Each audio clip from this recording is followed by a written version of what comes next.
வாணியம்பாடியில் கஞ்சா போதை இளைஞர் இருசக்கர வாகனங்களுக்கு தீ வைத்த சம்பவம் பரபரப்பை ஏற்படுத்தியுள்ளது. திருப்பத்தூர் மாவட்டம் வாணியம்பாடி கொல்லுத்தெரு பகுதியைச் சேர்ந்த சங்கர் என்பவர் தனது சகோதரருடன் ஒரே வீட்டில் வசிப்பதுடன் வீட்டின் ஒரு பகுதியில் மளிகை கடை நடத்தி வருகிறார்.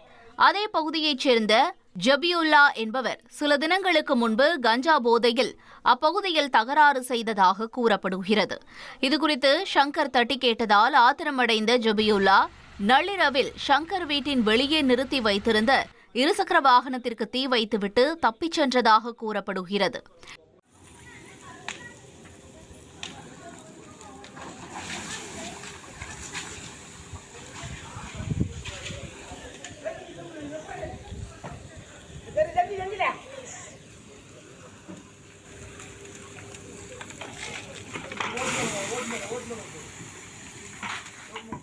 தீ வேகமாக பரவியதால் வீட்டிற்குள் தூங்கிக் கொண்டிருந்த 12 பேர் வெளியே வர முடியாமல் தவித்த நிலையில் பின்னர் சுதாரித்துக் கொண்டு பத்திரமாக வெளியேறினர்.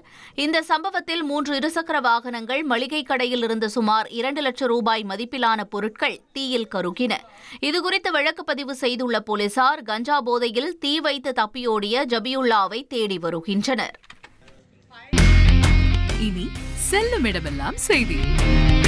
தந்தை டிவியின் வாட்ஸ்அப் சேனலை ஃபாலோ பண்ணினா செல்லருக்கும் இடமெல்லாம் செய்தி. இதோ QR கோட் இப்பவே ஸ்கேன் பண்ணுங்க, ஃபாலோ பண்ணுங்க.